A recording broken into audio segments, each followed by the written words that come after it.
there is a national program for control of blindness. అది normally ఆ national various other diseases are incorporated in that. But ఈ మధ్య కాలంలో myopia కూడా priority ఇచ్చారు.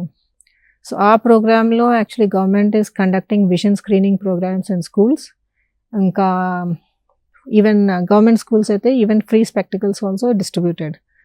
This is very important. Why? Because myopia is apart from a health problem కాకుండా it's a big financial burden to the child and the family.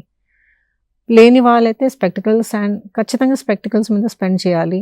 With low myopia, moderate myopia, high myopia and later vision problems, threatening problems అయితే ప్రతి దానికి treatment కూడా they have to spend. So it's a big financial burden also. So some measures have to be taken by the government for the ఈ విధంగా support చేయడానికి to the myopics particularly. So ఇప్పుడైతే వాళ్ళ స్కూల్లో అయితే ఫ్రీ స్పెక్టికల్స్ స్టార్ట్ చేశారు. And those are the main programmes.